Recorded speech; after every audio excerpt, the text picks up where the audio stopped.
nouvelle édition de Opération Terrain.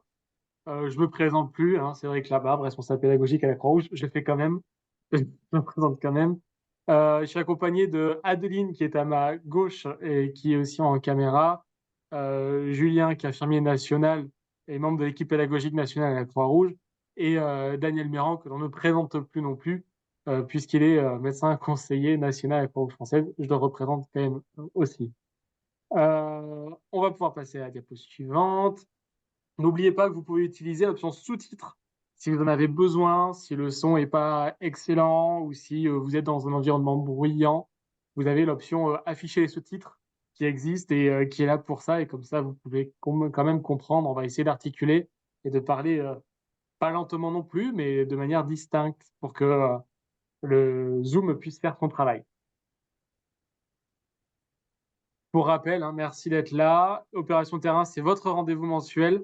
On va tenir jusqu'à fin 2024 et peut-être même plus si ça vous plaît, pourquoi pas. Le but, c'est de revoir les bases et approfondir ses connaissances théoriques et pratiques. Et c'est pour ça qu'on change de thématique et on va aller un peu plus loin, puisque sans vous spoiler trop, le mois prochain, par exemple, on va parler des souffrances psychiques. Le mois suivant, on va parler de l'interculturalité en poste de secours. On va pas faire que de la technique toujours, mais le but, c'est vraiment d'aller un peu ouvrir nos chakras et un peu avancer là-dessus et approfondir nos connaissances. Hop, diapo suivante. Tchac. Pour rappel, vous avez jusqu'au 10 avril pour faire votre demande d'accréditation, que vous soyez formé ou pas, que vous soyez secouriste ou pas, faites votre demande d'accréditation, puisque même si vous n'êtes pas encore dispo pour cet été, que vous ne savez pas si vous pourrez l'être, etc., le fait de faire votre accréditation ne vous engage pas à venir, mais en tout cas vous permettra de pouvoir venir si vous le souhaitez. Par exemple, il manque du monde la veille pour le lendemain, vous pourrez vous inscrire. Alors, si vous n'avez pas l'accréditation, vous ne pourrez pas le faire. Quelques notions de rapide. La pièce d'identité doit être en cours de validité jusqu'au 8 septembre 2024. La pièce d'identité utilisée lors de l'accréditation doit être identique au moment des Jeux olympiques et paralympiques, donc ça va en lien avec les deux. On va vous demander une photo sur votre demande d'accréditation. Il est important que la photo elle soit en format photo administrative. Vous n'êtes pas obligé d'aller dans un photomaton, mais en tout cas, il faut qu'il y ait un fond blanc derrière vous, blanc unique, sans décoration, etc. Il ne faut pas que vous souriez. Et de mémoire, je crois qu'il ne faut pas de lunettes. Voilà, Mère Daniel acquiesce. Donc, faites vos demandes d'accréditation, allez-y, profitez. Vaut mieux la faire pour rien que pas la faire du tout et le regretter après.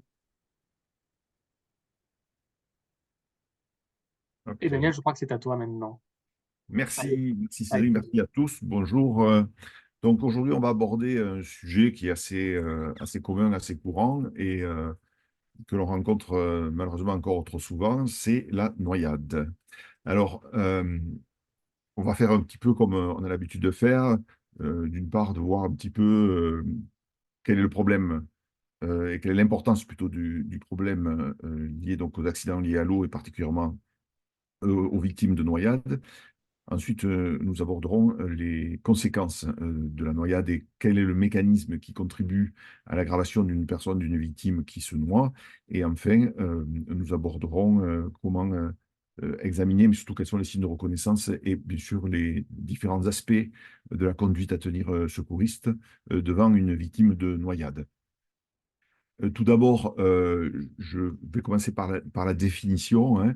C'est une définition alors qui est pas, qui est une définition internationale. Elle est reconnue par tous les organismes, toutes les sociétés savantes qui s'occupent en tout cas de la noyade ou en réanimation cardiovasculaire, que ce soit l'INCOR, le RC, etc. La noyade est définie comme un processus qui résulte d'une insuffisance respiratoire, c'est-à-dire d'une difficulté de la respiration, une impossibilité à respirer qui est provoquée par la submersion ou l'immersion en milieu liquide. Il y a donc une différence ici qui est faite entre deux termes, la submersion ou l'immersion. L'immersion, c'est lorsque on a le corps qui est situé dans l'eau, mais que l'on a la face qui est encore au-dessus de l'eau, qui flotte, j'allais dire. La grosse difficulté, c'est que lorsque vous êtes particulièrement dans la mer, lorsqu'il y a des embruns ou lorsque la mer est mauvaise, bien, en même temps, vous allez pouvoir inhaler de l'eau. Alors, on parlera de submersion lorsque le visage de la victime est sous l'eau. Et à ce moment-là, la victime, bien sûr, ne peut plus respirer puisqu'il existe une interface air liquide au niveau des voies aériennes supérieures. Deuxièmement, et ce qui est important de retenir, c'est que on parle de noyade lorsqu'il y a une submersion ou une immersion en milieu liquide. En clair, on ne se noie pas que dans l'eau, on peut se noyer dans n'importe quel milieu liquide. J'ai le souvenir d'ailleurs, il y a quelques années, d'avoir fait une victime qui s'est noyée dans une cuve à vin. Outre le fait que c'était une belle noyade, en plus l'odeur était très gênante, en tout cas sur cette intervention. On parle de victimes de noyade, ce sont toutes les personnes donc, qui, quel que soit leur état ou leur devenir, va se retrouver donc submergée ou immergée dans l'eau. On parle d'une personne qui est noyée ou noyade fatale lorsque la victime décède à la suite, bien sûr, d'un processus de noyade, quelle que soit la rapidité avec laquelle elle va décéder, que ce soit sur place ou que ce soit secondairement après à l'hôpital. En matière d'importance du phénomène, il est surtout décrit par, vous avez deux grandes références que vous pouvez, et d'ailleurs, je vous engage à aller les voir parce qu'elles sont assez intéressantes. La première, qui date un peu, mais elle n'a pas été remise à jour, c'est le rapport mondial sur la noyade par l'Organisation mondiale de la santé, qui précise que, et ça montre l'importance de ce phénomène, puisque il y a plus de 372 000 personnes qui meurent noyées chaque année de noyade. On a donc pratiquement 42 personnes par heure qui meurent actuellement au monde de noyade, ce qui représente à peu près deux tiers de la mortalité liée à la malnutrition, ou plus de la moitié de la mortalité qui est liée au paludisme, qui est une maladie, une des grandes causes de décès, particulièrement chez l'enfant. La noyade est une des 10 premières causes de décès chez l'enfant de 1 à 24 ans, enfin de l'enfant et l'adulte jusqu'à l'âge de 24 ans. Près de la moitié des noyés ont moins de 25 ans et les hommes se noient plus souvent que les femmes. On remarque aussi, en tout cas à la suite de cette étude qui a été faite par l'Organisation mondiale de la santé, que les noyades sont 3 fois supérieures dans les pays à faible revenu ou à revenu intermédiaire, comparé bien sûr aux pays à haut revenu. Enfin, la consommation d'alcool à proximité des abords d'eau est un important facteur de risque de noyade dans de nombreux pays, que ce soit chez l'adulte, même chez l'enfant. Euh, donc, voilà. Deuxième étude intéressante, c'est l'étude qui est faite régulièrement par Santé publique France et le ministère de l'Intérieur. C'est l'étude française donc, sur les noyades. C'est une étude qui consiste finalement à déclarer toutes les personnes qui ont été victimes de noyades et ensuite d'analyser leur devenir. C'est une étude qui est faite tous les 3 ans. Elle débute en règle générale le 1er juin pour se terminer à la fin septembre. Donc, elle ne couvre pas la totalité de l'année. Vous avez là le résultat, vous pouvez bien sûr le consulter. C'est un document qui est disponible et qui a usage à lecture libre que vous pouvez retrouver sur Internet ou sur le site donc, de Santé publique France. Il vous montre l'importance de ce phénomène en France. Vous avez donc, vous le voyez, 1753 noyades dans la période donc, de juin à septembre. Et cette étude c'est une étude qu'on avait fait en 2000, elle a été publiée en 2021-2022, elle a été faite donc juste avant. Et on s'aperçoit que ce sont des taux qui sont relativement élevés, notamment chez l'enfant de moins de 6 ans ou chez l'adulte de plus de 65 ans, on va y revenir. Et c'est en France la deuxième cause de décès accidentel de l'enfant. Cette enquête noyade qui a été réalisée donc, par Santé publique France montre que sur 1480 noyades accidentelles, il y a eu 394 décès, c'est-à-dire que 27% des noyades sont suivies de décès. Et c'est beaucoup plus important lorsque la noyade est intentionnelle ou d'origine inconnue parce que ça n'a pas été précisé sur les feuilles de recueil de données.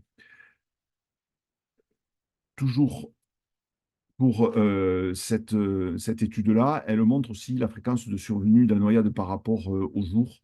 Et vous voyez très bien que les noyades sont beaucoup plus fréquentes le week-end, ce qui finalement est un petit peu logique, puisqu'il y a beaucoup plus de personnes, particulièrement, qui vont pendant ces périodes-là se baigner.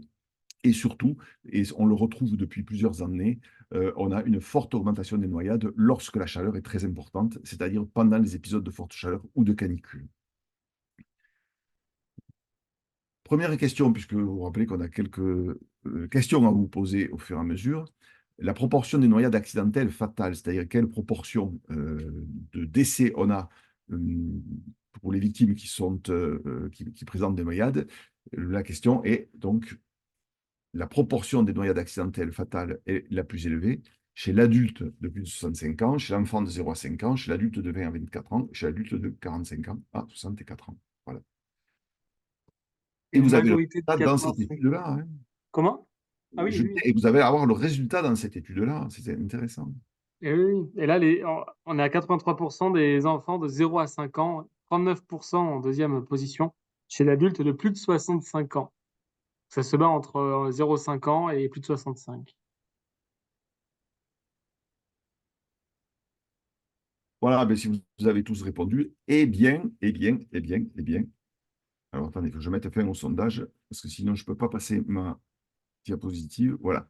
En fait, c'est chez l'adulte de plus de 65 ans. Et je vais vous montrer effectivement le tableau. Vous avez ici en barre graphe le nombre de noyés. Vous voyez que le nombre de noyés est assez élevé, notamment chez les petits-enfants de 0 à 5 ans, puis il a tendance à diminuer jusqu'à l'âge de 24 ans, puis réaugmente particulièrement après l'âge de 65 ans.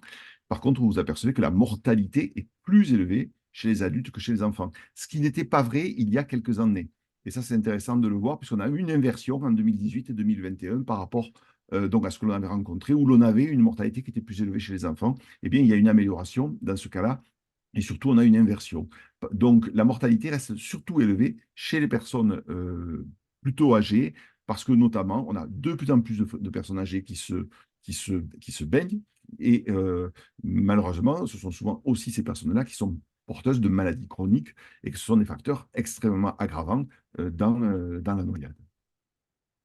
Cette étude-là vous montre aussi les lieux de survenue de ces noyades. Les victimes de noyés sont particulièrement fréquentes dans la mer, plus particulièrement sur le pourtour méditerranéen, mais aussi sur la partie de l'océan Atlantique. Naturellement, on retrouve après la piscine privée familiale, qui reste quand même un des lieux de survenue importants de décès. Les fleuves, les plans d'eau sont aussi des lieux où l'on retrouve des noyés, et les piscines qui sont particulièrement surveillées ou les zones surveillées montrent que l'on a une mortalité qui est beaucoup moindre parce qu'on arrive à sauver plus rapidement les personnes qui sont en instance de se noyer. Alors, comment survient une noyade? Une noyade, c'est toujours provoqué par un événement. Elle ne survient pas spontanément. La première cause des noyades, c'est l'incapacité qu'a la victime à maintenir ses voies aériennes hors de l'eau parce qu'elle est dans l'eau. Parce que, par exemple, elle a fait une chute accidentelle, voire volontaire, dans l'eau, et qu'au bout d'un moment, elle ne peut plus maintenir sa tête hors de l'eau, par exemple à la suite de crampes ou d'un épuisement musculaire, et elle va sombrer sous l'eau, et donc vous allez avoir une submersion qui va s'en suivre, qui va se poursuivre par une noyade. Ça peut être aussi des chutes qui sont malheureusement des fois associées à des traumatismes. Donc, ce sont des chutes qui ont lieu dans l'eau ou des traumatismes qui ont lieu dans l'eau et la personne, finalement, ne va pas pouvoir d'elle-même nager ou rester à la surface et va sombrer et se noyer. On le rencontre actuellement assez fréquemment sur le pourtour de tabac méditerranéen ou dans certaines zones de plans d'eau où l'on s'amuse, parce que ça devient un amusement, à sauter d'une hauteur importante. Par exemple, vous pouvez sauter de rochers, voire sauter aussi de balustrades qui existent pour regarder un petit peu le paysage. Et notamment les jeunes s'amusent à sauter dans l'eau. Le problème, c'est que s'ils se réceptionnent mal ou s'ils chutent dans un endroit où l'eau n'est pas assez, où la profondeur de l'eau n'est pas suffisante, ils peuvent buter sur des rochers, et à ce moment-là, vous avez des traumatismes associés, ce qui aggrave la difficulté de rester hors de l'eau, et ça va se compliquer d'une noyade. Deuxième facteur, ce sont les affections médicales. Et dans les affections médicales, la première cause de noyade, ce sont les crises convulsives.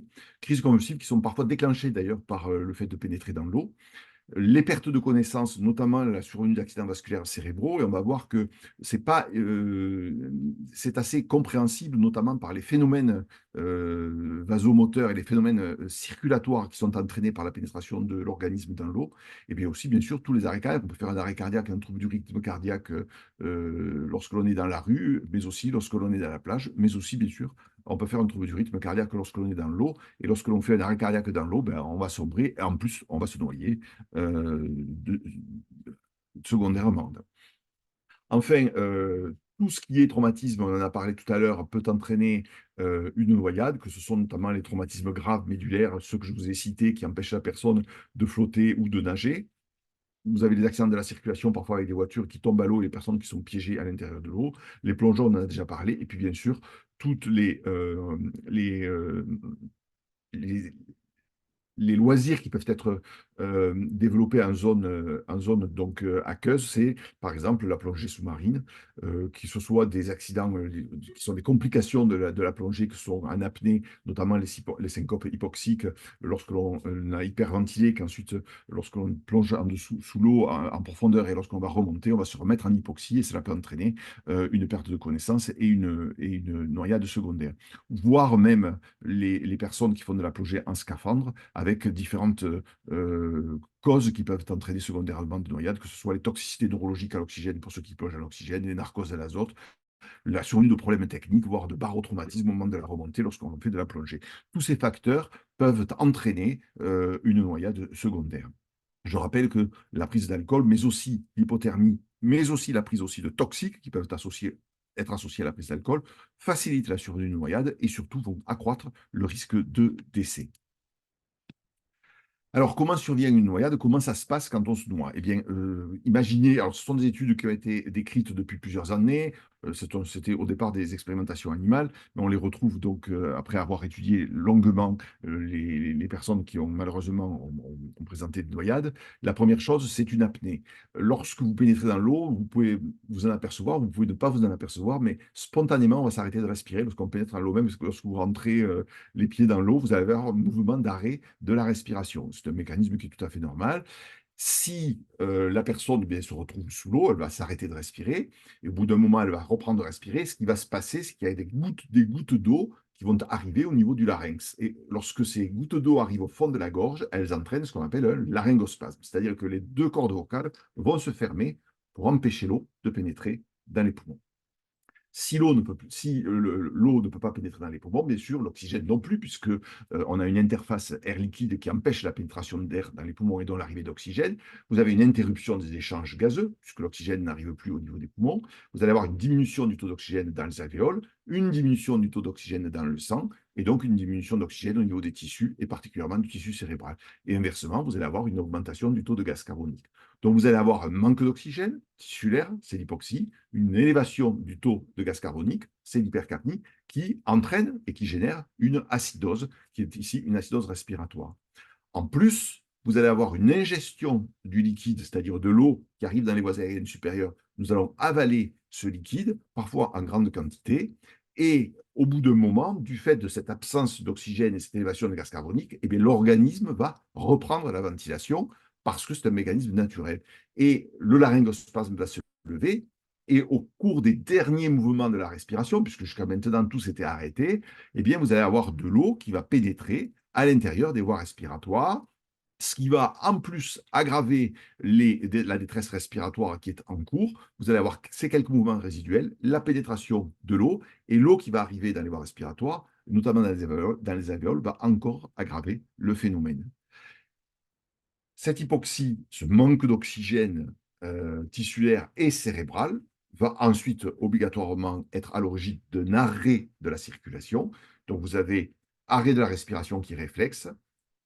La respiration est arrêtée, l'oxygène ne pénètre plus. Après, elle reprend, malheureusement, c'est de l'eau qui pénètre, mais il n'y a toujours pas d'oxygène. Et le cœur va s'arrêter. Donc, l'arrêt cardiaque est secondaire à un arrêt de la respiration. Vous avez une hypoxie, un ralentissement cardiaque et un arrêt de la circulation. Et bien sûr, si rien n'est fait, c'est le décès de la victime. À tout moment, ce processus peut être arrêté à partir du moment où la victime est sortie de l'eau et où l'on débute éventuellement des manœuvres de réanimation. Ce mécanisme peut aller très vite, il dure la plupart du temps moins de 10 minutes et il est parfois notamment très rapide, particulièrement chez le petit enfant. Quelles sont les conséquences, et on en a déjà un petit peu parlé, de cette noyade? La première conséquence, elle est respiratoire. D'abord, on l'a vu, parce que la victime s'arrête de respirer et vous allez avoir un manque d'oxygène, mais aussi parce que vous avez du liquide qui pénètre dans les voies aériennes et dans les alvéoles. Et ce liquide va agir en altérant ce qu'on appelle le surfactant. Alors, qu'est-ce que le surfactant? C'est un liquide qui est fabriqué par les cellules des alvéoles qui tapisse les alvéoles et qui permet par un mécanisme tensioactif de maintenir l'alvéole dilatée et d'éviter notamment que les petites alvéoles se vident dans les grandes. Voilà. Ce surfactant donc est essentiel à la respiration correcte. Et malheureusement, l'eau qui va pénétrer à l'intérieur des poumons va laver ce surfactant. Et lorsqu'il n'y a plus de surfactant, les petites alvéoles vont se collaber. Si ces alvéoles se collabent, vous avez une fermeture des petites alvéoles, c'est ce qu'on appelle une atelectasie. Et comme ces petites alvéoles sont fermées, ne reçoivent plus d'air, vous avez quand même du sang qui pénètre. Et le sang qui pénètre et qui traverse ces alvéoles ne peut pas se charger en oxygène. Et donc, c'est encore du sang non chargé en oxygène qui va arriver dans la circulation générale. C'est ce qu'on appelle un effet shunt intrapulmonaire. Il y a un shunt pulmonaire qui s'explique par ce mécanisme. Naturellement, la fonction pulmonaire est totalement altérée et comme on le voit, on va avoir un arrêt cardiaque qui est lié à une hypoxie et des manifestations et un pronostic du patient qui est lié au manque d'oxygène au niveau du cerveau, c'est-à-dire à l'hypoxie cérébrale. C'est ce qu'on appelle l'encéphalopathie post-anoxique qui sera la cause du décès de la plupart des victimes qui sont noyées et qui n'auront pas pu être réanimées. La deuxième conséquence, c'est la conséquence circulatoire. Et on ne l'imaginait pas forcément, mais elle existe. La première, c'est lié à l'immersion dans un milieu liquide. Quand votre corps rentre à l'intérieur de l'eau, immédiatement, il y a un mécanisme important. Il y a ce qu'on appelle une chasse d'eau, une chasse sanguine des membres inférieurs vers la zone cardiaque et vers le cerveau, c'est-à-dire que vous avez une constriction qui a lieu au niveau des membres inférieurs et le sang est propulsé et retourne vers le cœur. Et donc, il y a une surcharge cardiaque, une dilatation cardiaque, ce qui va d'ailleurs amener des mécanismes avec des libérations de certaines hormones qui peuvent avoir des effets diurétiques. Et de fait, vous allez avoir une augmentation du travail cardiaque par une arrivée importante de liquide, et notamment de sang, donc ici, du sang qui provient des membres inférieurs.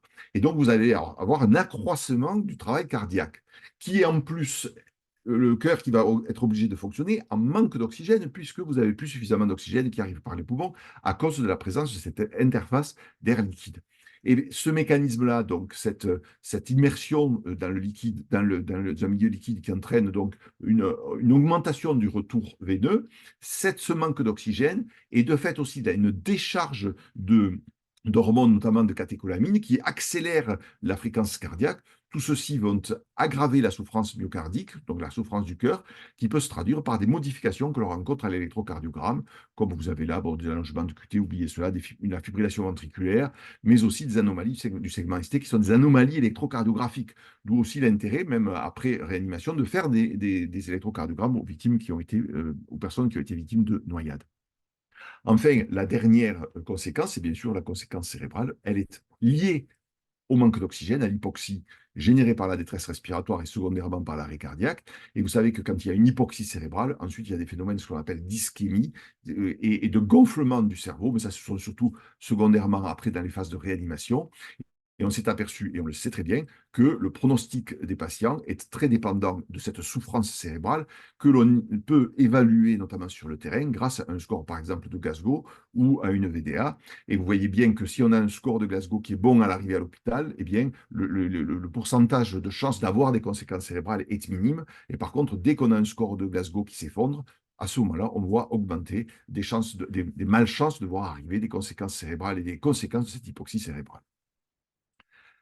Question numéro 2, l'hypothermie constatée chez de nombreuses personnes, je parle bien de l'hypothermie constatée chez de nombreuses personnes victimes de noyades, est un signe de pronostic favorable, de pronostic défavorable ou est sans effet sur le pronostic. En clair, lorsque la victime est froide, est-ce que c'est mieux pour elle ou est-ce qu'au contraire, c'est plus grave pour elle? J'en profite pour faire la publicité de ce 20 minutes en attendant. 20 minutes spécial secourisme. Alors, il y a du flou. Hop, 20 minutes spécial secourisme. C'est une édition spéciale qui est sortie le 16 mars, notamment chers bénévoles de la Croix-Rouge et même les autres, si ça vous intéresse.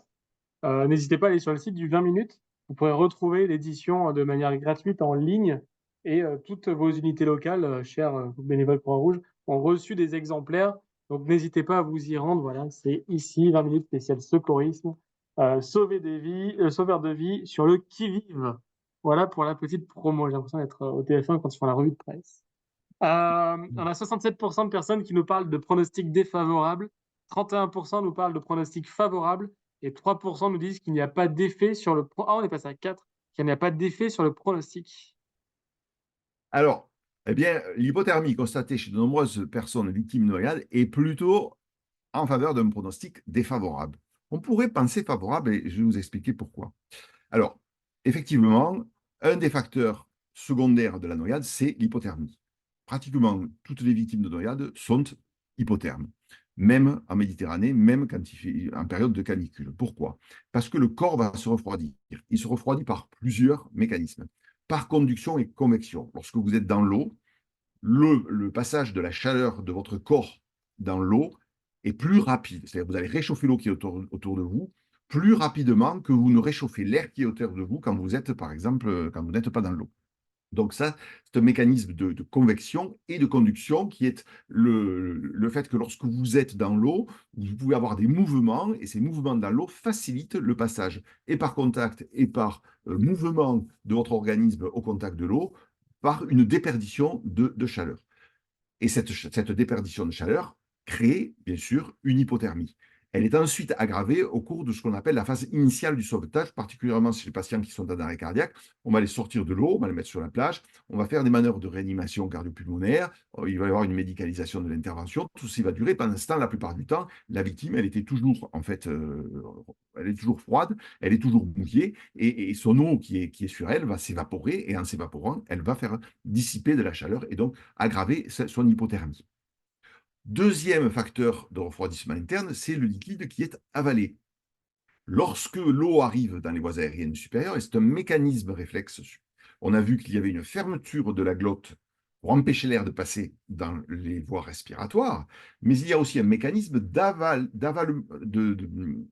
on va avaler, excusez-moi, pas mon terme, on va avaler l'eau pour éviter qu'elle aille dans les poumons. Donc on va avaler de grandes quantités d'eau. Et donc on va avoir une grande quantité d'eau qui va pénétrer dans les voies digestives, alors que dans les poumons, on a peu d'eau, rarement plus de 500 millilitres. Donc on a très peu d'eau qui arrive dans les voies pulmonaires. Par contre, c'est ce qui est suffisant d'ailleurs pour entraîner des altérations du surfactant, hein. Par contre, on a beaucoup d'eau qui pénètre à l'intérieur des voies digestives. Et là, vous avez de l'eau froide qui est à l'intérieur des voies digestives. Et cette eau froide, bien sûr, elle va contribuer au refroidissement et à l'hypothermie. Donc, on s'aperçoit que plus la victime reste dans l'eau, plus elle sera hypotherme. C'est pour ça que l'hypothermie est un facteur défavorable. C'est qu'en règle générale, lorsque vous avez une victime qui est hypotherme, c'est qu'elle a séjourné longtemps dans l'eau. Et ça, c'est un facteur de mauvais pronostic. Cependant, et c'est pour raccrocher tous ceux qui ont dit que l'hypothermie peut avoir un effet favorable, il y a ce qu'on appelle quelques histoires de chasse. Qu'est-ce que l'on appelle les histoires de chasse? Ce sont les noyades dites à on va dire entre guillemets, glacées. En effet, il y a plusieurs publications qui ont mis en évidence que certaines personnes, la plupart du temps ce sont des enfants, qui se sont noyés dans de l'eau très froide, particulièrement dans les lacs glacés, surtout dans les pays nordiques, au Canada, ont pu être parfois repêchés plusieurs minutes, voire même plusieurs heures, puisque là on était au-delà de 60 minutes, ont été repêchés et ont été réanimés avec succès et parfois même sans aucune séquelle cérébrale. Ce sont surtout effectivement des enfants, mais on a aussi quelques cas d'adultes. Ce sont des cas rapportés. On n'a pas pu faire des études sur des grands nombres parce que c'est quand même quelques cas qui sont très très peu nombreux.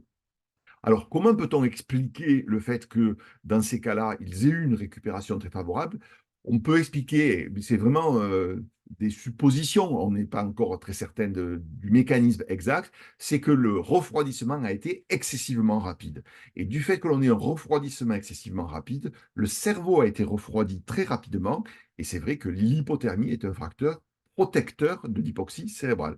Et c'est d'ailleurs pratiqué assez régulièrement en chirurgie cardiaque où l'on va refroidir très rapidement le patient pour éviter qu'il souffre au niveau cérébral de conséquences qui peuvent avoir lieu pendant l'intervention chirurgicale.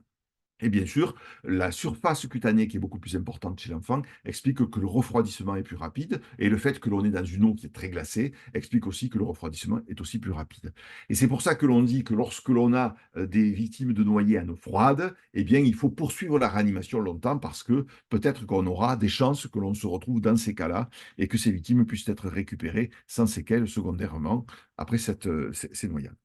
Alors, La chaîne de survie, c'est comment prendre en charge une victime. La chaîne de survie, c'est une chaîne qui a été décrite par un homme qui s'appelle Spillman au niveau de l'île Gore et qui ont été publiées à plusieurs reprises, notamment dans le New England, qui est une des grandes revues médicales. Il dit, et puis l'équipe avec laquelle il travaille, dit pour lutter contre la noyade, il faut d'abord la prévenir. Il faut reconnaître rapidement la victime qui est en train de se noyer.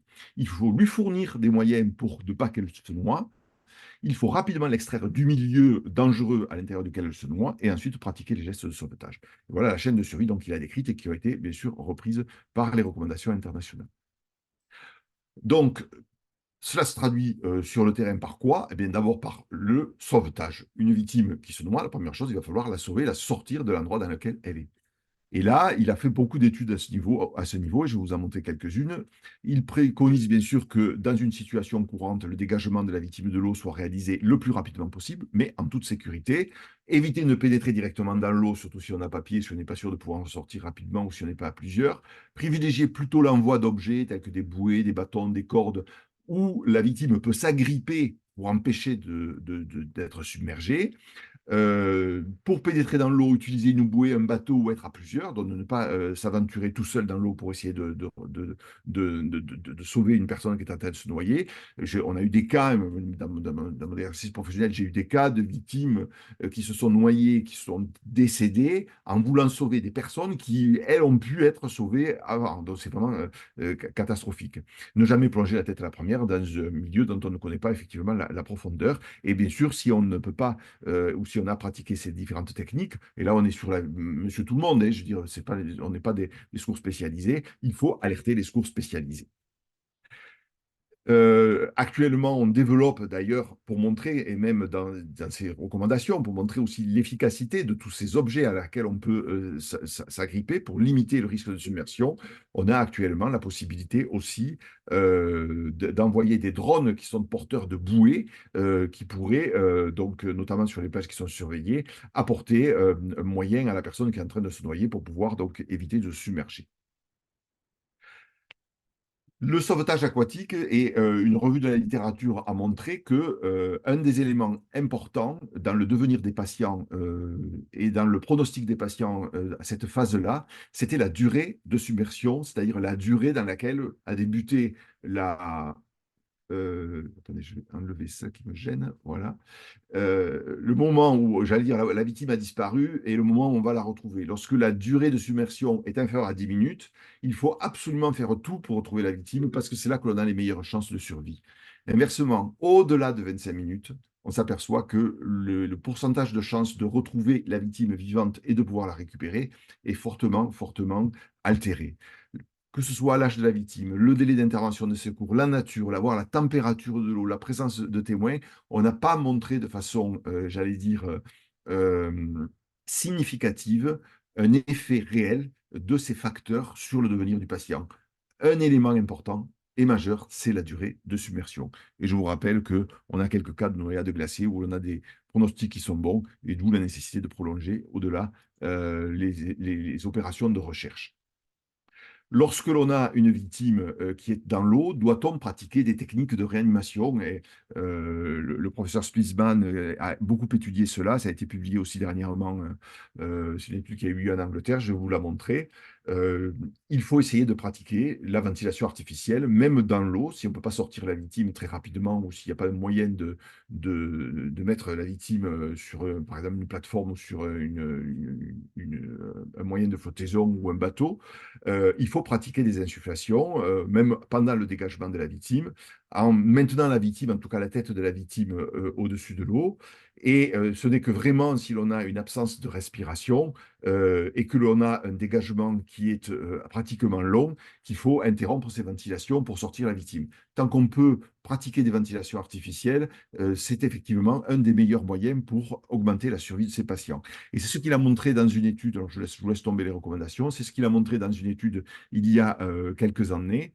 Cette étude-là, elle a consisté à former les sauveteurs à des techniques d'évacuation qui consistaient notamment, lorsque l'on a une victime qui est inconsciente dans l'eau, si l'on a pied ou si l'on n'a pas pied, donc si le sauveteur peut se maintenir debout à côté de la victime ou pas, et en fonction de l'état clinique de la victime, on peut pratiquer lorsqu'on est notamment à deux, ou si l'on peut rester debout, eh bien, il faut pratiquer de la ventilation artificielle et au moins de 12 à 16 ventilations pendant à peu près une minute, et puis ensuite voir en fonction de ces ventilations, si la ventilation repart à ce moment-là et que la durée de dégagement est inférieure à 5 minutes, poursuivons cette ventilation autant que possible, même pendant son dégagement, même s'il faut allonger un petit peu le dégagement de la victime. Par contre, si la durée d'évacuation est beaucoup plus supérieure à 5 minutes, il préconise à ce moment-là de faire, si possible, des ventilations de 1 minute et ensuite de dégager la victime de l'eau. Et il a montré dans cette étude-là que, effectivement, en ce qui concerne le devenir des patients, eh bien, lorsque l'on faisait de la réanimation, de la ventilation dans l'eau, eh bien, on avait meilleur pronostic, une meilleure récupération, une diminution du taux de décès, une meilleure récupération des patients et une hospitalisation des victimes, et surtout un état neurologique à la sortie de l'hôpital qui était meilleur. Mais cela nécessite un entraînement très particulier des équipes pour pouvoir réaliser ces techniques de réanimation dans l'eau, ce qui n'est pas facile, effectivement. Donc, sortir la victime de l'eau le plus vite possible. Est-ce qu'il faut protéger la victime d'un risque de lésion dans la moelle épinière? Attention, la probabilité d'une lésion dans la moelle épinière dans les victimes de noyés, il est de moins de 0,5%. Donc, n'allongez pas les durées de dégagement des victimes pour une probable lésion de la moelle épinière qui n'est que très, très faible. Donc, ce n'est vraiment que si l'on a des raisons réelles de penser qu'il y a une atteinte du rachis, notamment dans certains sports nautiques, notamment avec les parachutes ascensionnels ou les différents sports que l'on peut, notamment en moteur qui existent maintenant, que l'on peut pratiquer dans un milieu, à la plage ou voire dans les lacs ou dans les rivières.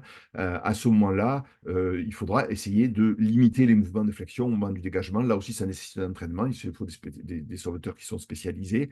Et ceci dans la mesure où la victime n'est pas en arrêt cardiaque. Parce que si elle est en arrêt cardiaque, on ne va pas s'occuper d'une lésion dans la moelle épinière, on va essayer de la dégager tout en pratiquant, si possible, une technique de ventilation pour ensuite la sortir de l'eau en la sortant le plus horizontalement possible, si c'est là aussi possible.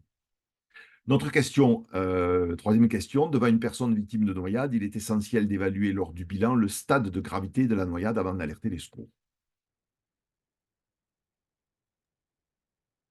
Et je profite cette fois maintenant, après avoir parlé de 20 minutes, je profite que vous répondiez au sondage pour vous rappeler que vous avez un espace qui s'appelle Q&R, c'est questions et réponses.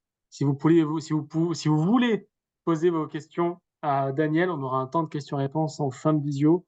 Donc posez toutes vos questions sur la thématique de la noyade, on y répondra avec grand plaisir. Il n'y a pas, il y a pas un grand écart entre les deux réponses, puisque on a un non à 60% et un oui à 40%. C'est pas énorme en écart.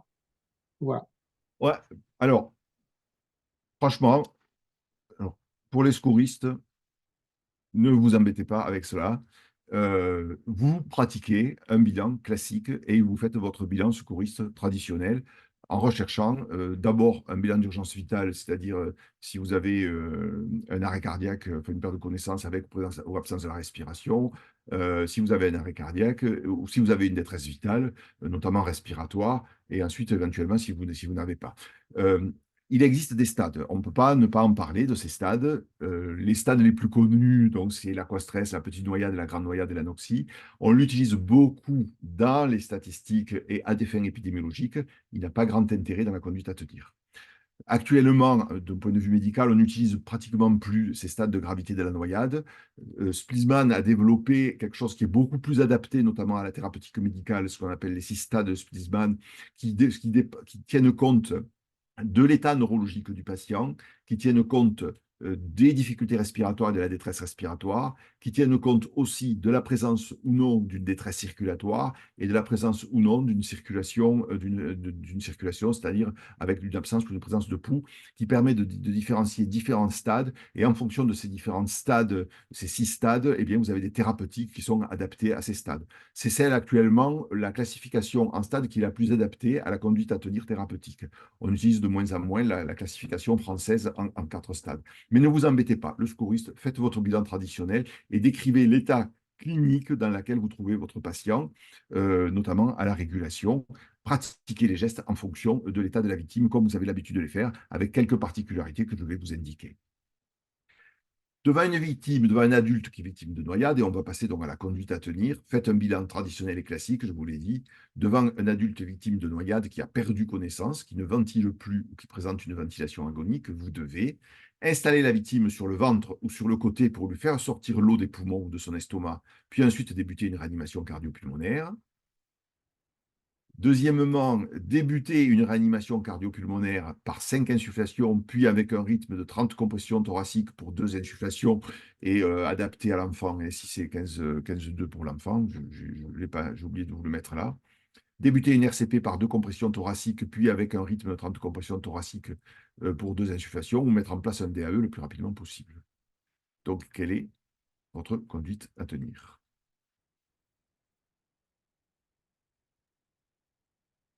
Alors, une grande majorité ressort, c'est celle à 86% de débuter une réanimation cardiaque pulmonaire par 5 insufflations, puis avec un rythme de 30 compressions thoraciques pour 2 insufflations. En deuxième position, mettre en place un DAE le plus rapidement possible.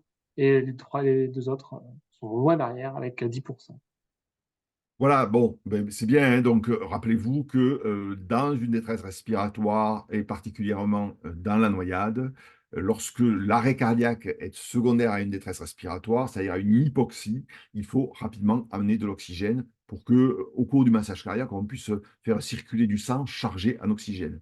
Il y a une tellement de dette en oxygène lorsque vous avez une hypoxie secondaire à une noyade qu'on vous demande effectivement de débuter par 5 insufflations et ensuite d'enchaîner avec un rythme classique adapté à l'adulte ou à l'enfant. Cependant, vous devez aussi mettre en place un défibrillateur. Donc, votre conduite à tenir dans la prise en charge de l'arrêt cardiaque, elle ne change pas, sauf que vous devez débuter par 5 insufflations. Et puis le reste, vous faites comme vous avez l'habitude de faire. Donc, la réanimation cardio-pulmonaire de base à la sortie de l'eau, je vous rappelle qu'elle consiste à lutter contre l'hypoxie. Vous contrôlez l'absence de ventilation normale, la victime ne ventile pas ou a une ventilation anormale, vous libérez bien les voies aériennes et vous débutez vos 5 insufflations initiales de 1 seconde chacune. Ensuite, vous allez, en fonction de la réaction éventuellement, si la victime ne réagit pas et présente toujours une absence de signes de vie, c'est-à-dire elle a toujours perdu connaissance et elle ne présente pas une ventilation qui est normale ou si elle présente une ventilation arrêtée, à ce moment-là, il vous faut vous poursuivre votre réanimation avec vos 30 compressions thoraciques puis 2 insufflations et 15-2 chez l'enfant. En ce qui concerne le sauveteur isolé, n'oubliez pas qu'il faut alerter les secours. Tout en débutant la RCP, on vous préconise surtout d'utiliser votre téléphone portable en le mettant sur haut-parleur, vous le savez, comme on l'enseigne quand on fait du PSCE, et réaliser 5 cycles de RCP avant de quitter la victime pour aller alerter. Essayez d'abord de ventiler et de faire circuler un petit peu le sang avant d'aller alerter, parce que de toute façon, si vous mettez du temps pour aller alerter, la victime, malheureusement, va décéder. Or, on peut, si vous avez une victime qui a perdu connaissance, qui a une ventilation qui est arrêtée ou qui n'est pas normale, parfois, la victime n'a pas encore arrêté complètement son activité cardiaque. Elle peut être en bradycardie et le simple fait de la réoxygéner va réaccélérer son activité cardiaque et va reprendre une activité cardiaque et respiratoire. Et ça peut survenir dans les quelques minutes lorsque vous allez pratiquer votre réanimation avant de quitter la victime pour aller alerter. D'où l'intérêt de pratiquer cette ventilation. Je laisse tomber les recommandations de Bicor, ça n'a pas grande importance. Vous allez poursuivre votre réanimation cardio-pulmonaire. Quelques particularités liées à la noyade. L'insufflation d'air au masque est plus difficile. Pourquoi? Parce que lorsque vous allez avoir une pénétration d'eau dans les poumons, vous allez avoir une résistance à l'insufflation qui est plus importante. Donc, vous avez une difficulté à dilater les poumons qui sont pleins d'eau et surtout parce qu'il y a une altération du surfactant.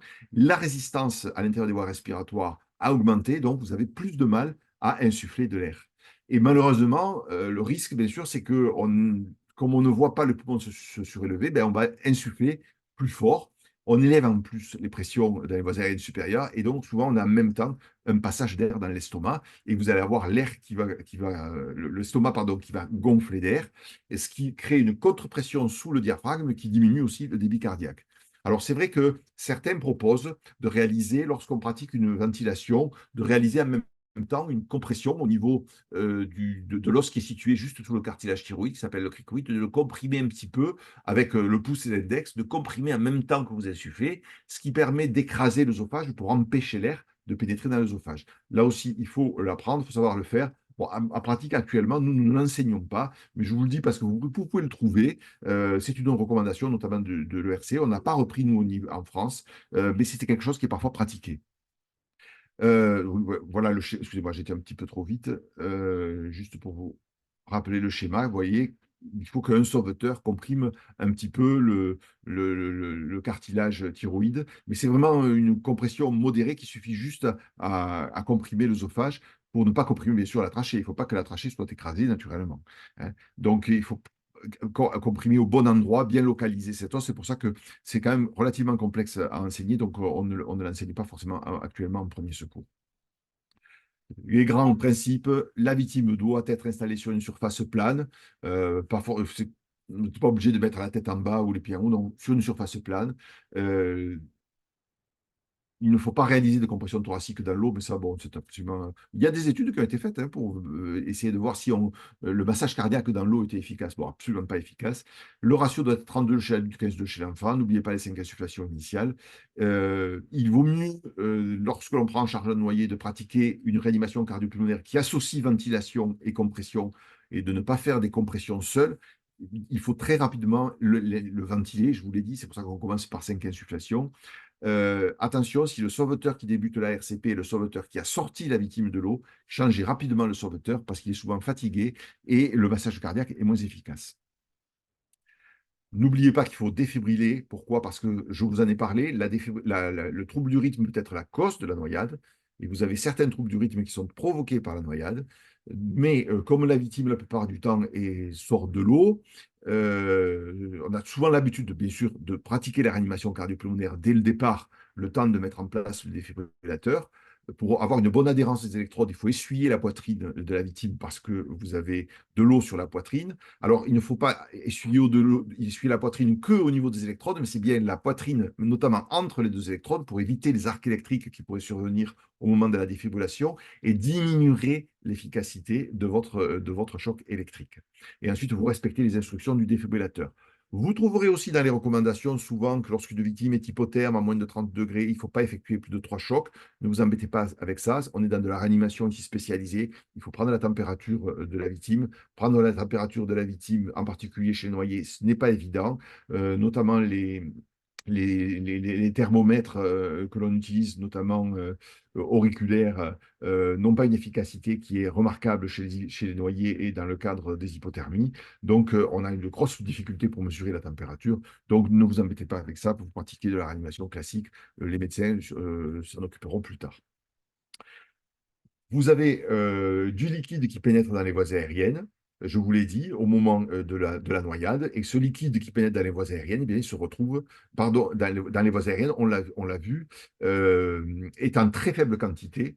Vous avez très faible quantité de liquide qui pénètre dans les voies aériennes, ce qui n'est pas le cas dans le tube digestif. Donc, pas besoin de réaliser une aspiration d'eau systématique, en tout cas si vous n'avez pas de sécrétion ou d'eau dans les voies aériennes supérieures. Pourquoi? Parce que l'eau qui est contenue dans les poumons, elle sera très rapidement absorbée dans la circulation générale. Elle ne pose pas de problème en règle générale. Elle va être éliminée comme ceci, par l'intérieur, j'allais dire. Et ça ne pose pas de problème. Ce qui pose des problèmes particulièrement, c'est plutôt les vomissements. Pourquoi? Parce que l'eau qui est à l'intérieur de l'estomac va gonfler l'estomac. En plus, comme vous avez du mal à ventiler le patient, vous avez aussi de l'air au cours de la ventilation artificielle qui pénètre dans l'estomac, et tout ça va entraîner de la régurgitation, et vous avez tout le liquide qui est contenu dans le tube digestif, particulièrement dans l'estomac, qui va remonter, et le risque est important, bien sûr, c'est de régurgitation, de vomissement du patient. Lorsque vous pratiquez une ventilation seule, vous avez 65% de chances qu'il y ait des vomissements et une régurgitation, et plus de 86% lorsque vous pratiquez une réanimation cardiopulmonaire. C'est-à-dire que lorsque vous pratiquez une RCP chez un noyé, dans pratiquement tous les cas, il va vomir. Et particulièrement là, il va falloir aspirer les sécrétions parce que ces vomissements et cette eau qui arrive du tube digestif, elle va risque de passer dans les poumons et aggraver en plus l'hypoxie par une altération pulmonaire, par notamment ce liquide gastrique qui est en plus acide. Donc, l'aspiration, elle est importante, elle doit être réalisée chez le noyé dès que vous percevez l'arrivée d'eau et de vomissements à l'intérieur des voies aériennes supérieures. En cas de régurgitation brutale, attention, il faut aller vite la plupart du temps. Si vraiment vous avez un risque de traumatiser du rachis lorsque vous allez retourner la victime sur le côté pour drainer les voies aériennes supérieures, il vaut mieux le faire d'un bloc. Sinon, il faut tourner la tête de la victime sur le côté, ouvrir la bouche, dégager les voies aériennes parce que souvent vous avez aussi des aliments qui remontent et aspirer tout ce que vous avez au fond du tube digestif, au fond de l'arrière-gorge. Il n'est pas nécessaire de réaliser des compressions abdominales. On ne réalise pas de manœuvre de Heimlich chez le noyé. La manœuvre de Heimlich chez le noyé, elle fait vomir et elle aggrave la situation. Donc, on ne le fait pas. Donc, ça, c'est ce que j'étais en train de vous dire, donc de ne pas les réaliser. Question numéro 5, un exercice pratique. On arrive presque à l'issue de la présentation. Chez un enfant de très... Alors, voilà, c'est un cas pratique que j'ai déjà vécu. Pendant que le papa était en train de changer le joint de culasse de sa moto, un enfant de 13 ans, victime de noyade, tombe dans la piscine. Rapidement, donc, on s'en aperçoit, on le sort de la piscine, il est conscient, agité, cyanosé aux extrémités, au niveau des ongles, de l'aile du nez et de l'oble des oreilles. Il vomit, je vous l'ai dit, fréquence des vomissements. Il a une fréquence respiratoire à 22 par minute, une fréquence cardiaque à 100. La SPO2, on n'a rien, on n'a rien qui s'affiche, si ce n'est qu'il y a une erreur qui s'affiche. Quelle conduite à tenir? On met la victime en position allongée sur le côté, on lui met de l'oxygène à haute concentration, on le réchauffe, on le surveille. On le met en position demi-assise, on lui donne de l'oxygène à haute concentration à 15 litres minute, on le réchauffe, on le surveille. On le met en position allongée sur le dos avec de l'oxygène, avec un masque à haute concentration à 6 litres minute, on le réchauffe, on le surveille.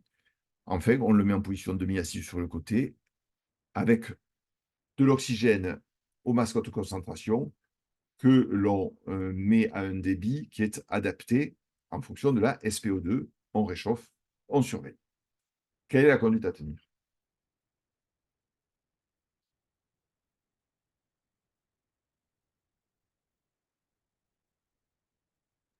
Ah là, tout le monde n'est pas d'accord. Ça se joue au coude à coude entre la proposition de réponse 1 et la proposition de réponse 2. On est à 33% pour l'un et 44% pour l'autre. Bon, vous avez pratiquement éliminé les deux dernières, si je vois Ouais. bien. Je ne vois pas tout, moi, là, sur mon truc. On a 16% pour la dernière, 7% pour l'avant-dernière, 48% pour la seconde et 32% pour la première. D'accord. Alors, pourquoi pas la dernière? Ben, tout simplement parce que, on n'a pas d'SPO2. Vous voyez que la SPO2, l'appareil vous met une erreur. Alors, pourquoi? Parce que quand vous avez une cyanose des extrémités, une vasoconstriction au niveau des extrémités, souvent, la SPO2, l'appareil n'arrive pas à la mesurer. C'est pas pour autant que cela veut dire qu'il n'a pas un bon taux d'oxygène. Il a souvent d'ailleurs, ne serait-ce que par l'état clinique qui est décrit ici, un patient qui est conscient mais agité. Agité, alors suite d'une noyade, c'est une souffrance cérébrale. Donc il y a une hypoxie cérébrale, hein. On retrouve cyanosé aux extrémités. Donc on est dans le cas d'une détresse respiratoire chez un sujet conscient. Je vous rappelle que détresse respiratoire chez un sujet conscient, la conduite à tenir, c'est position demi-assise, masque à haute concentration, on met de l'oxygène le maximum possible jusqu'à ce que l'on ait réussi à avoir une SPO2 pour enfin l'adapter à la SPO2.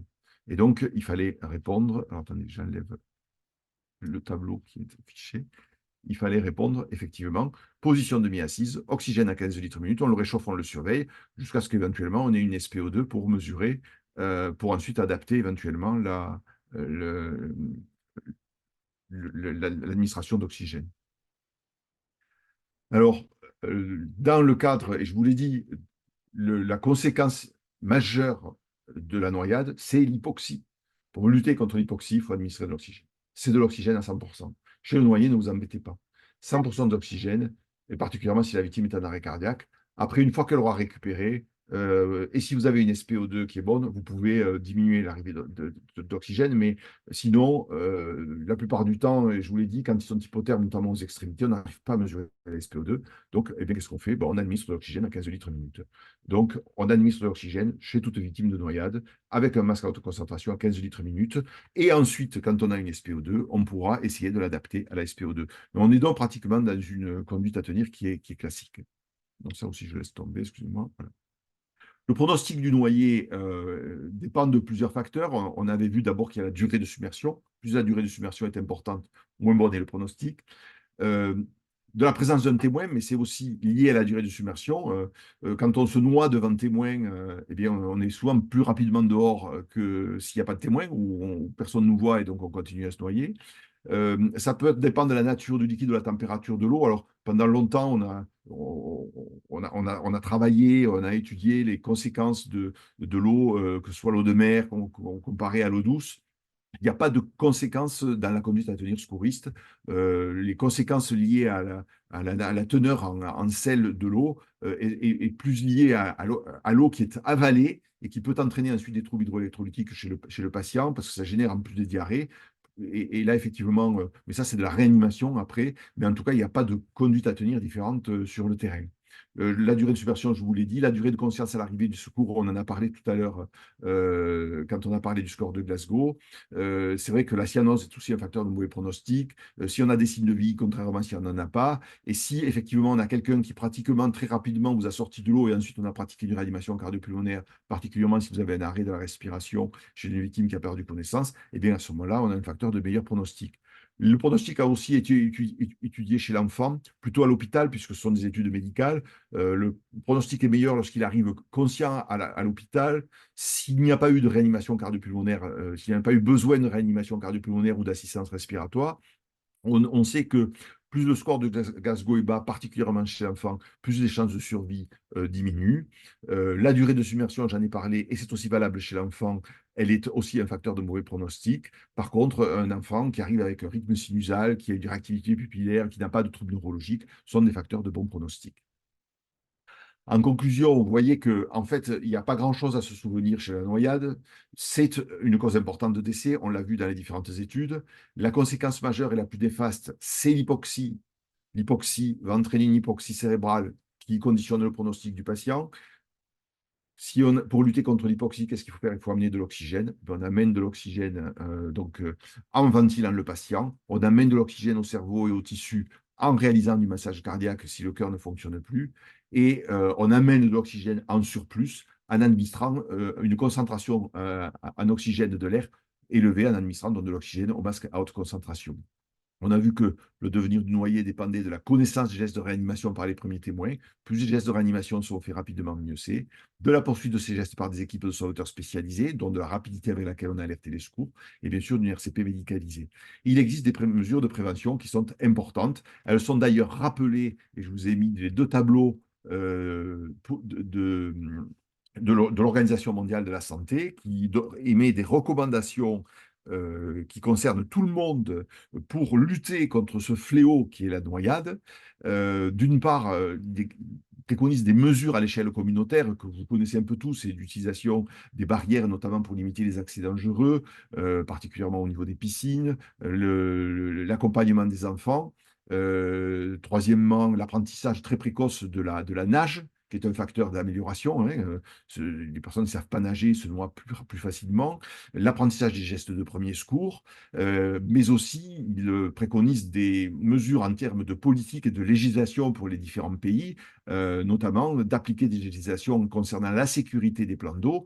Et ça a été fait en France, notamment avec les obligations concernant les piscines privées. Mais malgré tout, on a quand même un taux de noyade qui reste quand même élevé. La préparation aux sinistres, aux catastrophes, notamment comme on le voit beaucoup, nous, actuellement, lorsqu'il y a des inondations telles que l'on a eu, par exemple, dans des différents épisodes ces derniers temps, ce sont des situations dont le risque de noyade est élevé, puisqu'on a eu des décès par noyade, des personnes qui ont disparu dans l'eau. Et donc, ça nécessite une information des gens et une préparation de la population à ces situations pour limiter le risque de noyade et donc de développer des importants efforts de prévention en matière de politique publique. Et enfin, pour terminer, l'OMS demande à ce que les médecins et les autorités sanitaires étudient la noyade. On le fait en France avec l'étude de noyade qui est réalisée tous les 3 ans et auquel d'ailleurs on participe. Voilà un petit peu ce que je voulais vous dire sur la noyade. Et puis on laisse la place maintenant aux questions. Je ne sais pas s'il y en a beaucoup, mais je vous laisse. Merci de votre attention. Avez-vous des questions? Voilà. Merci Daniel pour la présentation. Quelques questions qui sont arrivées. Tout d'abord, est-ce que tu peux revenir sur l'effet Shunt que tu as abordé tout à l'heure? Ah, alors c'est dommage parce que vous voulez que je revienne sur la diapositive? Non, bon, il n'y avait pas il y avait pas de dessin, donc je vais juste vous expliquer. Je pourrais vous l'expliquer avec un dessin. Malheureusement, je n'ai pas de dessin là. Euh, Si vous voulez, on va prendre les poumons. On va prendre les poumons. Vous avez 2 poumons. Des poumons, le sang part du cœur, du ventricule droit, et va aller au poumon. Le sang qui arrive au poumon et qui provient du ventricule droit est un sang qui est faiblement chargé en oxygène. Il va se charger en oxygène au niveau des 2 poumons, et il va revenir au cœur chargé en oxygène. Ça, c'est ce qui se passe normalement. Donc, vous avez un cœur qui, avant les poumons, est faible en teneur en oxygène, après les poumons, est élevé en oxygène. Maintenant, si on bouche un poumon, le sang va aller toujours au niveau des 2 poumons. Au niveau d'un poumon, le sang va s'oxygéner, mais au niveau du deuxième poumon, le sang ne va pas s'oxygéner. Donc le sang qui arrive au niveau du cœur, c'est un mélange de sang oxygéné et de sang non oxygéné. Donc vous avez une diminution de 50% de l'oxygénation. C'est ce que l'on appelle un effet shunt. Parce que c'est comme si l'on faisait passer le sang du cœur droit vers le cœur gauche sans passer par les poumons. C'est ce qu'on appelle un effet shunt. On shunt le poumon. Alors maintenant, je vous ai dit poumon droit, poumon gauche. Maintenant, imaginez, ce sont à la place du poumon droit, poumon gauche, ce sont les alvéoles qui se sont fermées, certaines alvéoles qui se sont fermées, d'autres qui ne sont pas fermées, qui vont encore fonctionner. Et vous avez donc un effet shunt qui peut être plus ou moins important en fonction de l'importance ou de la gravité de la noyade. Merci. Concernant la prise en charge, tu parlais qu'il y avait du liquide qui allait remplir les voies digestives. Est-ce qu'il est nécessaire de faire des compressions abdominales comme pour une obstruction complète des voies aériennes pour faire sortir ce liquide avant d'apporter de l'air? Alors, surtout pas. Surtout pas. Parce que c'est ce qu'on croyait à l'époque, on l'a eu fait. Hein. Bon, je me rappelle quand j'avais appris la réanimation chez le noyé, il y a plus de 40 ans, il fallait sortir le noyé, on le mettait à plat ventre, on surélevait le bassin pour lui permettre, pour faire un drainage de l'eau. Pourquoi? Parce que ce qu'il faut faire sortir, c'est l'eau qui est dans les poumons. Mais l'eau dans les poumons, ce n'est pas la peine de la faire sortir, elle est absorbée par la circulation en très peu de temps. En quelques ventilations, il n'y a plus d'eau dans les poumons. Au bout de 5 ou 6 mouvements ventilatoires au masque, c'est fini, vous n'avez plus d'eau dans les poumons. Par contre, vous avez une accumulation d'eau dans le tube digestif. Et cette eau dans l'estomac, le risque, c'est que vous allez avoir des régurgitations. Et donc, l'eau va remonter dans les voies aériennes supérieures. Et qu'est-ce qu'elle va faire? Elle va passer dans les poumons. Donc, cette eau qui est passée dans les voies digestives ne va pas participer à l'inondation des poumons. Et vous risquez secondairement d'amener cette eau qui n'a pas été dans les poumons, de la ramener dans les poumons et de poursuivre la noyade, en fait. Donc, il ne faut pas. Par contre, ça va se faire spontanément. Donc, préparez-vous à bien dégager les voies aériennes du patient et à aspirer à fort débit. Hein. Là, il faut des grosses sondes. Hein. J'allais dire même souvent, souvent dans ces cas-là, on ne met pas de sonde, on va directement avec le tuyau, hein, parce qu'il faut dégager toute l'eau qui est dans les voies aériennes pour éviter qu'elle passe dans les poumons et que vous ayez une inhalation. Parce qu'en plus, l'eau qui arrive de l'estomac, elle est mélangée avec l'acide de l'estomac et l'acide est caustique et va brûler en plus vos poumons. Merci. On entend souvent parler de noyade sèche. Est-ce que tu pourrais nous dire quelques mots J'ai dessus? hésité à en parler. On a parlé de noyades sèches, de noyades humides. On a parlé de noyades à eau douce, de noyades à eau salée. On a parlé de noyades primaires, de noyades secondaires. Je vous l'ai dit dans les circonstances, la noyade elle est toujours secondaire à quelque chose. Il y a toujours une inondation d'eau dans les voies aériennes. C'est vrai que parfois, dans les arrêts cardiaques qui surviennent dans l'eau, on a moins d'eau, ce qui permet parfois de dire que ben, l'arrêt cardiaque est survenu avant que la victime sombre sous l'eau et que c'est pas au départ la noyade elle est secondaire à l'arrêt cardiaque mais pas primitive. Donc du coup, euh, mais c'est pas très juste cela. Et je vous ai dit la quantité d'eau qui est dans les poumons, il y en a toujours, on en trouve tout le temps, pas en grande quantité et pratiquement très peu lorsque l'arrêt cardiaque est initial. Mais ça, c'est de la médecine, c'est la médecine légale. Ça n'a rien à voir dans de la réanimation et de la prise en charge initiale du patient. Dont la noyade, elle est toujours humide, hein, parce que je n'ai pas vu, moi, de noyés qui sortent sec de l'eau. Eh ben, justement, en parlant de noyés qui sortent secs de l'eau, souvent ils sont justement sur une surface mouillée. Est-ce que ça pose un problème pour l'utilisation du défibrillateur, le fait que le corps soit mouillé ou Alors, qu'il repose sur une ça me fait surface mouillée? penser à deux choses. Doit-on réchauffer un noyé? Le réchauffement du noyé ne se fait qu'après récupération de l'arrêt cardiaque, si la victime est en arrêt cardiaque. Sinon, parce que je vous l'ai dit, on passe toujours à un effet protecteur cérébral de l'hypothermie. Sinon, après, les noyés, il va falloir les réchauffer, parce que l'hypothermie, ça se réchauffe, hein. Les patients, quand ils ne sont pas bien, une fois qu'ils ont récupéré, il faut les réchauffer. Ensuite, la défibrillation, je vous ai dit que il fallait en plus coller les électrodes donc sur une zone sèche parce que d'abord vous aurez du mal à les coller si c'est humide. Deuxièmement, si c'est humide, vous pouvez avoir un arc électrique entre les deux électrodes, ce qui diminue l'efficacité du choc électrique. Et ensuite, si la victime est sur un sol mouillé aussi, vous pouvez avoir le passage de l'onde électrique directement, j'allais dire, dans le sol plus facilement que lorsque l'on est juste posé au sol. Donc, on peut imaginer qu'un choc électrique a une efficacité qui est diminuée, peut avoir une efficacité qui est diminuée si la victime est sur un sol humide ou sur une flaque d'eau. Je dirais que lorsque vous avez chez un noyé, lorsque vous avez un défibrillateur qui propose la défibrillation, donc un patient qui présente un trouble du rythme cardiaque, qui est en fibrillation. Il y a deux causes. Il y a une cause à sa défibrillation, c'est l'hypothermie, ou des troubles cardiaques que l'on a vus qui sont secondaires à cette noyade, mais c'est souvent lié à l'hypothermie. Et l'important, c'est de défibriller. La plupart du temps, au bout d'une ou deux défibrillations, le trouble du rythme va être écarté. Si par contre, l'appareil continue à vous proposer de défibriller, vous êtes au deuxième et troisième choc, je vous ai dit, il y a deux raisons. Soit c'est votre maladie est hypotherme, soit c'est parce que votre choc n'est pas efficace. Donc j'aurais tendance à dire dans ce cas-là, c'est d'essayer de mettre quelque chose entre la victime et le sol pour limiter l'inefficacité de la défibrillation. Et puis après, si ce n'est pas efficace, de toute façon, c'est souvent lié à l'hypothermie, il faudra réchauffer le patient avant.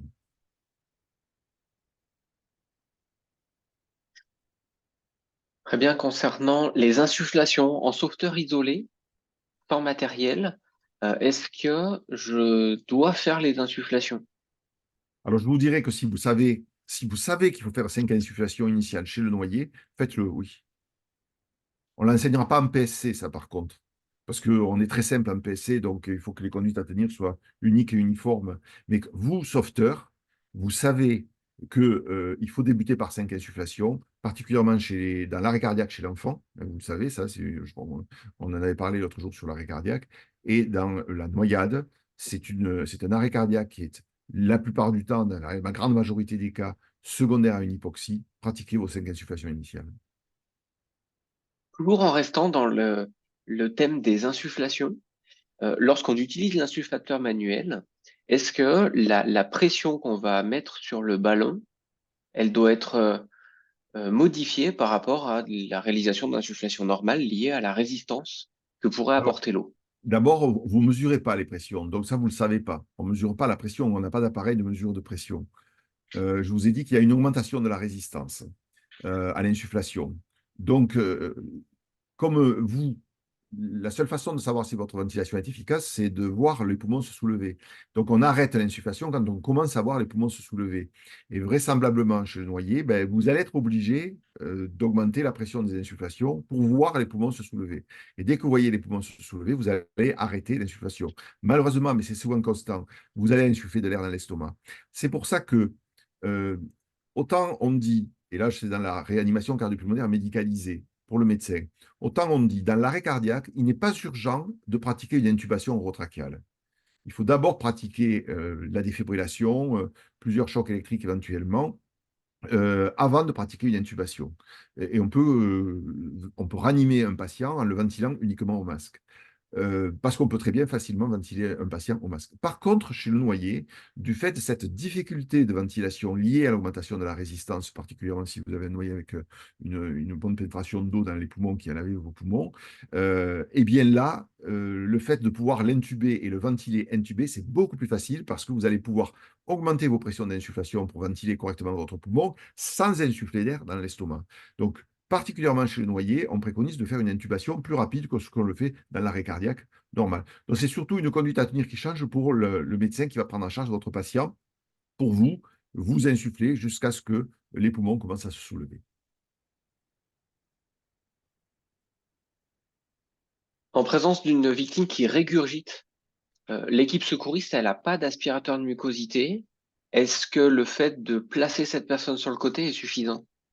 Ben, si vous n'avez rien d'autre, je ne vois pas comment vous pouvez faire autrement. N'hésitez pas à mettre la victime sur le côté, à ouvrir la bouche pour essayer d'avoir un drainage spontané. N'hésitez pas aussi, si vous avez un mouchoir ou quelque chose, pour aller parfois sortir des aliments, surtout au début. Au début, ce sont des aliments qui remontent et qui peuvent boucher ou obstruer les voies aériennes. Mais c'est la seule solution que vous avez. Vous n'avez pas d'autre solution. Concernant un peu d'épidémiologie, est-ce qu'on connaît la fréquence de survenue des noyades chez les enfants, notamment dans des faibles quantités d'eau? Si on pouvait prendre l'exemple, ce serait la baignoire. Alors, ce que on a montré, c'est que la noyade chez un enfant est assez rapide. Pourquoi? Parce que c'est particulièrement dans les piscines privées familiales. Vous savez que c'est un drame familial, comme toute noyade, mais la grosse difficulté dans ces noyades dans les piscines privées, c'est que les enfants sont souvent sous la surveillance des parents. Et que, bien sûr, il y a une culpabilité des parents énorme dans ces cas-là. Et pourtant, quand vous écoutez les parents vous raconter ce qui s'est passé, souvent ils disent, mais on le regardait, on s'est absenté ou alors on l'a plus vu pendant quelques secondes. Et il a fallu quelques secondes pour qu'il se noie. C'est vrai que la noyade chez l'enfant peut survenir très rapidement. Je vous ai dit tout à l'heure que l'adulte et le processus de noyade qui avait été étudié, notamment chez l'animal, c'était à peu près 10 minutes. Chez l'enfant, c'est plus rapide. Donc la noyade est assez rapide chez l'enfant, en plus qu'ils peuvent faire parfois des laryngospasmes qui durent très longtemps et qui se lèvent qu'au moment de l'arrêt cardiaque. Alors, à l'inverse, là, tu parles de la rapidité, mais est-ce qu'on a des informations sur une personne qui viendrait à décéder un jour après, un jour, ou plusieurs heures, plusieurs jours après avoir inhalé de l'eau? Ah oui, bien sûr, oui. Bien sûr, il y a des personnes que l'on réanime ou des personnes qui ont fait des noyades qui ne sont pas forcément d'ailleurs en arrêt cardiaque, mais qui vont faire des complications secondaires à cet arrêt cardiaque, d'abord liées à une hypoxie cérébrale, hein. Donc, vous avez récupéré l'activité respiratoire, vous avez récupéré l'activité cardiaque, mais le cerveau a souffert d'un manque d'oxygène très important. Vous allez avoir après un œdème cérébral et la victime va mourir de cet œdème cérébral. Vous pouvez faire des complications pulmonaires secondaires à l'arrêt cardiaque, bien que les œdèmes aigus du poumon, que l'on disait lésionnels dans la noyade, il se trouve que cliniquement, ils ressemblent plus à des œdèmes aigus lésionnels, à des œdèmes d'origine circulatoire plus que lésionnelle. Oui, vous pouvez avoir des complications secondaires, vous pouvez avoir des syndromes de détresse respiratoire ensuite avec des fibroses pulmonaires, particulièrement chez les patients qui ont inhalé de façon massive et donc les poumons sont carrément brûlés par le liquide de l'estomac. Oui, effectivement, vous avez des patients qui meurent de plusieurs jours après, bien sûr, oui.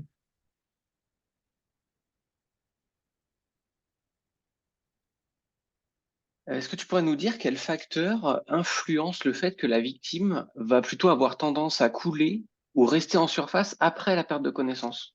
Je ne sais pas du tout. Franchement, je ne sais pas. Je ne veux pas vous dire des bêtises, c'est quelque chose que je ne sais pas. Et je me suis toujours posé la question. C'est vrai que lorsqu'on fait des mouvements dans l'eau, on a toujours tendance à flotter. Et pourtant, à un moment donné, on coule. Bon. Et souvent, on dit, ben, je vous dis, la noyade, elle est secondaire à quelque chose. Soit vous ne savez pas nager et que vous êtes épuisé, et puis au bout d'un moment, vous allez couler, puis vous allez vous noyer. Et puis ensuite, ben, on va retrouver votre corps s'il n'y a personne sur le bord de la rive, si c'est encore, vous avez la chance que le corps retourne au niveau de la rive, quoi. Mais ça, franchement, je ne peux pas vous répondre, je ne sais pas. Pour terminer, un peu de prévention, faut-il se baigner tout de suite après avoir mangé afin d'éviter les Ah. noyades ou plutôt faut-il attendre? En fait, ce que je pense, moi, ce que je pense, c'est que le, je vous ai dit, la noyade, elle est secondaire à quelque chose. Le fait de rentrer, quand vous êtes complètement chaud, après un bain de soleil, par exemple, que vous pénétrez brutalement dans l'eau, le simple fait de rentrer dans l'eau, je vous ai dit, vous avez des phénomènes vasomoteurs importants, vous allez avoir une compression du compartiment veineux des membres inférieurs qui augmente le retour veineux, et donc le retour, qui augmente le retour de sang vers le cœur. Donc le cœur va se retrouver avec une surcharge de travail parce qu'il y a une énorme retour de sang. Et en plus, quand vous êtes brûlant et que vous pénétrez dans l'eau qui est froide, vous allez avoir une vasoconstriction qui en plus va aggraver ce mécanisme. Et donc vous allez avoir une surcharge cardiaque et là, vous pouvez faire un malaise qui est lié à cette surcharge cardiaque. Et vous allez faire un malaise dans l'eau. Si vous le faisiez sur Terre, à la rigueur, il y aurait peut-être moins de gravité. Mais vous allez le faire dans l'eau, et là, vous allez vous noyer, parce que ça survient dans l'eau. Mais au départ, c'est un malaise qui survient parce que vous avez fait, j'allais dire, entre guillemets, un choc thermique, ce qu'on appelle l'hydrocution, hein, parce que vous allez faire un choc thermique, donc ça provoque un malaise par cette augmentation du retour veineux, cette surcharge cardiaque, mais qui est dangereuse parce que ce malaise, il a lieu dans l'eau, et donc vous allez vous noyer.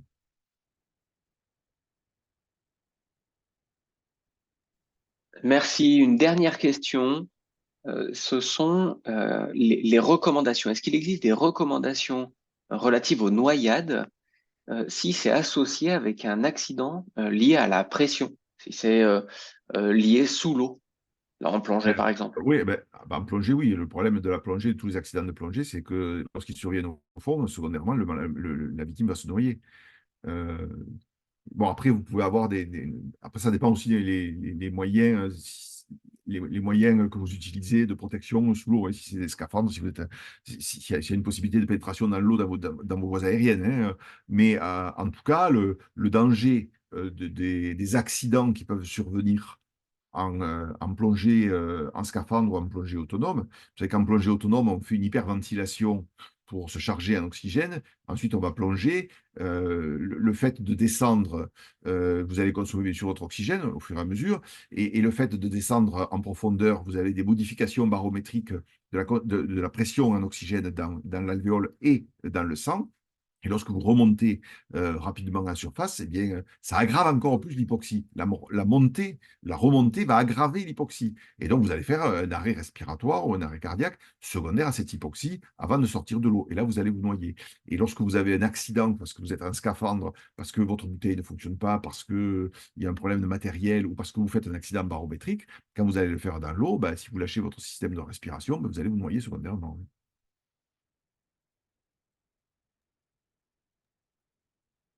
Merci Daniel pour toutes ces précisions que tu nous as apportées, autant sur la présentation que sur le temps d'échange que nous avons eu. Merci Julien, Cédric, je merci te laisse Daniel. clore. Ouais, merci beaucoup. Je te remets la. Ouais, pas de souci. Juste pour répondre à Auriel qui pose la question, s'il existe des formations de type BNSS à la Croix-Rouge, il en existe, pas dans tous les territoires.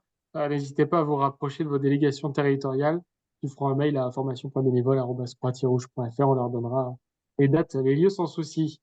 Prochain rendez-vous le 25 avril. Je vois qu'il y a beaucoup de demandes sur le Google Form de satisfaction pour qu'on parle des souffrances psychiques, psychologiques. Et bien, ça tombe bien, puisqu'on en parle. Le 25 avril, même lieu, même heure, mais pas la même date vu que c'est le 25 avril. Euh, Rendez-vous donc à cette date-là. D'ici là, n'hésitez pas à remplir le billet de sortie. Ça, on a plein de retours. Dites-nous ce qui vous plaît, ce que vous voyez à améliorer, que nous aussi on puisse améliorer notre produit qui est Opération Terrain. Merci à toutes et tous. À bientôt. N'oubliez pas de donner votre avis. Et puis, bonne soirée.